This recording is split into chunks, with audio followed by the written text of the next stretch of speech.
MLA Komatireddy Rajagopal రెడ్డికి మంత్రి పదవిపై ఉన్న ధ్యాస అభివృద్ధిపై లేదని, గతంలో తను ఉప ఎన్నికల్లో గెలిచిన తర్వాత తెచ్చిన నిధుల పనులను పర్యవేక్షించకుండా ఎక్కడ వేసిన గొంగలి అక్కడే ఉన్న మాదిరిగా ఉందని మునుగోడు మాజీ ఎమ్మెల్యే కూసుకుంట్ల ప్రభాకర్ రెడ్డి విమర్శించారు.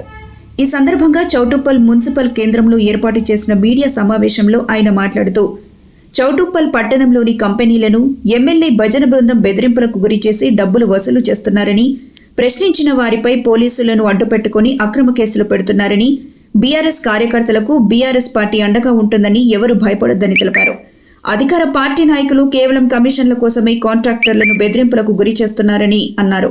అనంతరం చౌటుప్పల్ వ్యవసాయ కేంద్రంలో గత 20 రోజులుగా కొనుగోలు చేయని వరి ధాన్యం కుప్పలను పరిశీలించి మున్సిపల్ కేంద్రంలో పెండింగ్లో ఉన్న పనులను పర్యవేక్షించారు.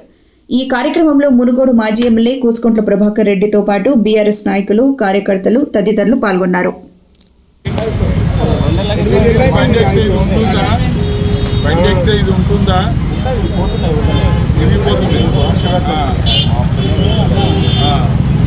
లక్షల అడ్వాన్స్ ఇస్తారు. బిజినెస్ లేక వస్తారు. అయితే పోక ఏమవుతుందంటే ఇక్కడ వరకు వస్తాను నీళ్ళు ఇవన్నీ మునుకుంటాయి. మొన్న రాత్రి వర్షం వచ్చింది కాబట్టి వర్షం పడ్డాయి. బాధలను కూడా చెప్పుకోవడం జరిగింది.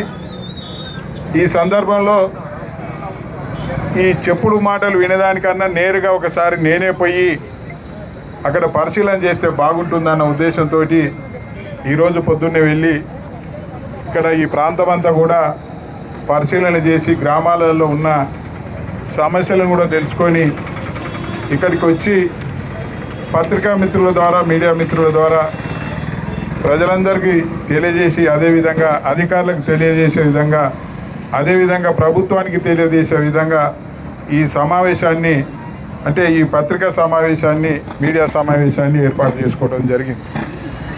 ఈ కార్యక్రమాన్ని ఏర్పాటు చేసినటువంటి ముఖ్య నాయకులకు మండల పార్టీ అధ్యక్షులు కానీ, కోఆపరేటివ్ చైర్మన్ కానివ్వండి, మాజీ కౌన్సిలర్లు కానివ్వండి, పట్టణ కన్వీనర్లు కానివ్వండి, పట్టణ జనరల్ సెక్రటరీ కానివ్వండి, అందరికీ కూడా నమస్కారాలు తెలియజేసుకుంటూ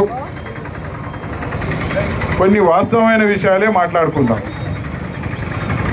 నేను అక్కడికి వెళ్ళి వస్తూ ఉంటే షాపు యజమానులు ఆపి, సార్ మేము ఎన్ని ఇబ్బందులు పడుతున్నామో మాకే అర్థమవుతలేదు. రోజు మేము షాపులోకి వచ్చి షాపులో ఉన్న వస్తువులను దుమ్ము దులుపుకోవడానికే సరిపోతుంది మా సమయం అంతా కూడా. ఇలా షాపులలో ఏమైనా వస్తువులు అమ్ముకుందామంటే కూడా మొత్తము అక్కడ రోడ్డు నిర్మాణం కొరకు తవ్వి వదిలిపెట్టిర్రు. ఆ డ్రైనేజ్ అని ఏదో మొదలుపెట్టిర్రు. ఆ డ్రైనేజ్ల మీద ఆ స్లాబ్ ఏదైతుందో, ఏదన్నా 4 కిలోల వెహికల్ వచ్చి ఆ స్లాబ్ ఎక్కిందంటే ఆ స్లాబ్ కూలిపోతూ ఉంది. నాణ్యత లేని స్లాబ్ చేసినారు. ఈ రోడ్డు కూడా పూర్తి చేయలేదని వాళ్ళు చెప్తా ఉన్నారు. అదేవిధంగా పాపం రోజు రొక్కాడితే కానీ డొక్కాడని పరిస్థితులలో ఫుట్పాత్ మీద చిన్న చిన్న వ్యాపారాలు చేసుకునే వాళ్ళైతే పాపం ఓ తల్లి కలిసింది, ఆడ కన్నీళ్ళు పెడతా ఉన్నది. అయ్యా ఏం రాజ్యం అయ్యా ఈ రాజ్యం? అప్పుడు మీరున్నప్పుడు ఎట్లుండే మేము సుఖంగా సంతోషంగా ఉన్నాం, ఇంటికి పోయి సంతోషంగా నిద్రపోయినాం.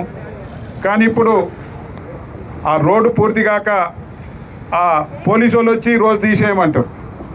అది ఆడ పెట్టుకోకపోతేనేమో మా బతుకులు లేవు, ఆగం ఉంది, గందరగోళం ఉంది అని కన్నీళ్ళు మున్నీళ్ళు పెడతా ఉన్నారు. ఈ పరిస్థితి చూస్తే నాకేమనిపించిందంటే, అవును ఇక్కడ ఒక ప్రజాప్రతినిధి ఉన్నాడు కదా, ఎమ్మెల్యే అనేటోడు ఉన్నాడు, మరి చూస్తలేడా ఇవన్నీ? కళ్ళకు అవపడతలేదా ఆయనకు? మరి కళ్ళకు అవపడకుండా అంత అహంకారం ఎందుకు పెరిగింది? కళ్ళకు అవపడనంత అహంకారం పెరిగి ఇవాళ ప్రజలను, ఈ ప్రాంత సమస్యలను పట్టించుకోకుండా ఎంతసేపు మంత్రి మంత్రి మంత్రి అని కలవరిస్తూ ఉన్నాడు. మంత్రి పదవి మీద ఉన్నంత సోయి ఈ ప్రాంత సమస్యల మీద ఎందుకు లేకపోయాను అనేది మేము అనుకుంటా ఉన్నాం. అదేవిధంగా ఇక్కడ చూస్తే ఎక్కడన్నా ఏమైనా కొత్త పనులు వచ్చినాయంటే ఏ ఒక్క కొత్త పని రాలేదు. అప్పుడు నేనున్నప్పుడే కేసీఆర్ గారి నాయకత్వాన కేటీఆర్ గారు మున్సిపల్ మంత్రి, జిల్లా మంత్రి, అదేవిధంగా ఆరోగ్య శాఖ మంత్రి హరీష్ రావు గారు ఇచ్చిన 100 పడకల హాస్పిటల్ కానీ, కేటీఆర్ ఇచ్చిన నిధులతోటి గ్రామాలలో, అదేవిధంగా ఈ వార్డులలో వేసిన రోడ్లు కానీ, అదేవిధంగా డ్రైనేజ్ కానీ గవే ఉన్నాయి తప్ప ఏ ఒక్క రూపాయి కూడా కొత్త నిధులు తీసుకురాలేదు. పాత నిధులు కూడా ఖర్చు చేయలేని స్థితిలో ఇప్పుడున్న ఎమ్మెల్యే దౌర్భాగ్య పరిస్థితులలో ఉన్నాడు. ఏ ఒక్క పని కూడా చేస్తలేడు. ఎంతసేపు ఎప్పుడన్నా వచ్చిండు అంటే ఆమ్ ధూమ్ అని ముందలో 3 కార్లు వెనుకో 4 కార్లు పెట్టుకొని ఎవరికి కూడా కలవకుండా ఏదో గంగిరెద్దులోడు, ఏది సంక్రాంతి గంగిరెద్దులోడు వచ్చినట్టు వస్తూ ఉన్నాడు, పోతూ ఉన్నాడు. కానీ ఇక్కడ ఈ సమస్యలను పట్టించుకుంటుంది. ఒక ఆయన మనం చెప్తుండో కంపెనీ ఆయన కలిసిండు. సార్ ఏం చేయాలి సార్, ఎవరికి చెప్పుకోవాలి సార్, ఒక దళారీలు ఎక్కువైపోయారు. ఇలా ఈ రాజ్యం ఏమైందంటే దళారీల రాజ్యం అయ్యింది, రాక్షస రాజ్యం అయ్యింది, దోపిడీ రాజ్యం అయ్యింది. కేసీఆర్ అంటే నమ్మకము, కేసీఆర్ అంటే ఒక మార్పు అనేది, కానీ కాంగ్రెస్ అంటే మోసము, కాంగ్రెస్ అంటే దగ, కాంగ్రెస్ అంటే రిమాండ్లు, కాంగ్రెస్ అంటే దౌర్జన్యము, కాంగ్రెస్ అంటే కక్షపూరితం అనేది వాళ్ళు తెలియజేస్తూ ఉన్నారు. అదేవిధంగా ఇలా గ్రామాలలో ఏమన్యాయమే, లిస్టులో వచ్చిన వాళ్ళని తీసేసి రేషన్ కార్డులలో వాళ్ళకు చేకొడుతోళ్ళకే, వాళ్ళకు భజన చేస్తోళ్ళకే, వాళ్ళకు మేమేలు సమర్పించిన వాళ్ళకే రేషన్ కార్డులు శాంక్షన్ చేస్తూ ఉన్నారు. ఎంతోమంది చెప్తా ఉన్నారు. ఇండ్ల విషయం కూడా అదేనట. వాళ్ళ పేర్ల పచ్చి దరిద్రుని కూడా ఇల్లు ఇస్తలేరు, రేషన్ కార్డు ఇస్తలేరు. వాళ్ళకు భజన చేసే వాళ్ళకే ఇస్తూ ఉన్నారు. కాంగ్రెస్ జెండా వాడితే ఇస్తారట, లేకపోతే లేదట. సరే చూద్దాం. ఇలా ప్రజలందరూ కూడా ఆలోచిస్తూ ఉన్నారు. ఇంకో విషయానికి వస్తే ఇలా పోలీస్ స్టేషన్లు కానివ్వండి, ఎంఆర్ఓ ఆఫీసులు కానివ్వండి, అదేవిధంగా ప్రభుత్వ ఆఫీసులు కానివ్వండి, కాంగ్రెస్ కార్యాలయాలుగా మారినాయి. ఇలా ఇక్కడ ఉన్న పోలీస్ వ్యవస్థను చూస్తే ఆశ్చర్యం అనిపిస్తూ ఉంది.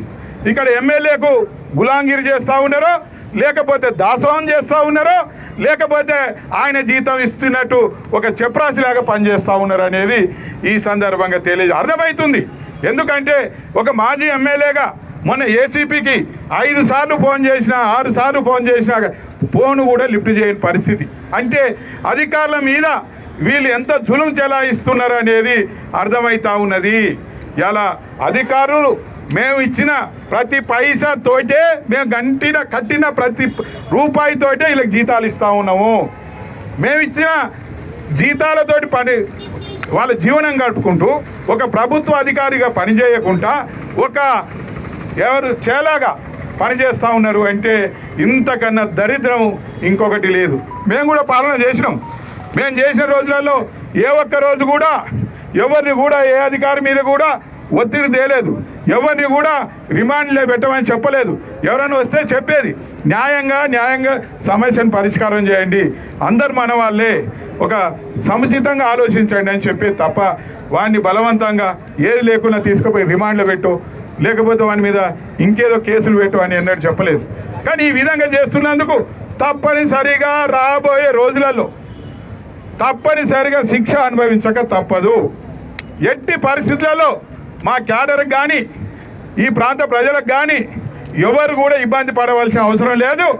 ఏదేమైనా రాబోయే రోజులలో బీఆర్ఎస్ పార్టీ అధికారంలోకి వస్తుంది, కేసీఆర్ ముఖ్యమంత్రి కాబోతా ఉన్నారు అనేది ఈ సందర్భంగా తెలియజేస్తా ఉన్నాం.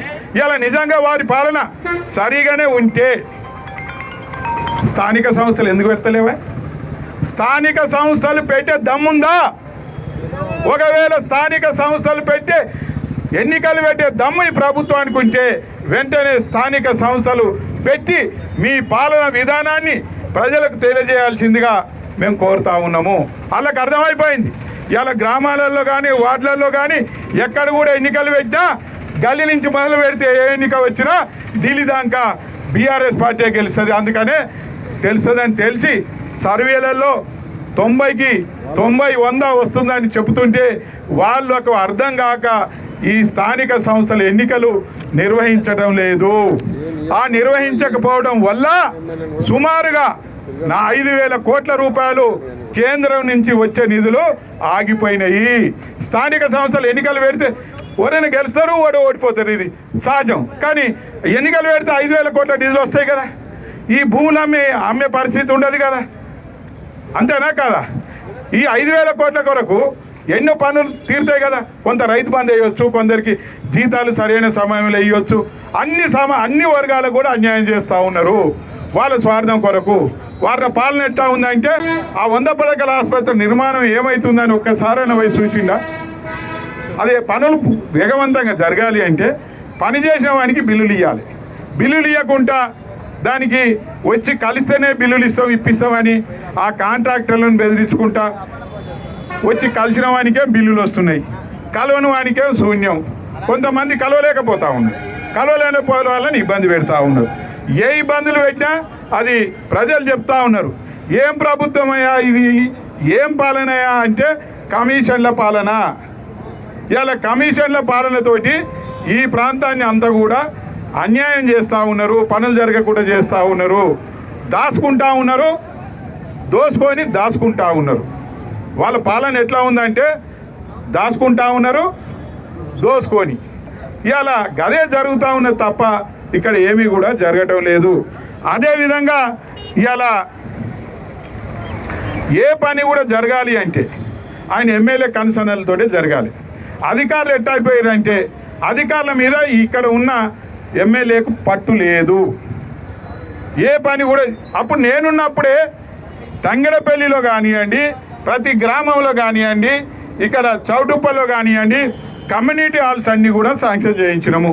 అది ఎస్సీ కమ్యూనిటీ హాల్ కానివ్వండి, అది రజాక కమ్యూనిటీ హాల్ కానివ్వండి, అది గౌడ కమ్యూనిటీ హాల్ కానివ్వండి, అది బీసీ కమ్యూనిటీ హాల్ కానివ్వండి, ఏదన్నా కానీ ఆ కమ్యూనిటీ హాల్ నిర్మాణం నిధులు ఉన్నా కానీ ఆ నిర్మాణం చేయించలేకపోతా ఉన్నారు.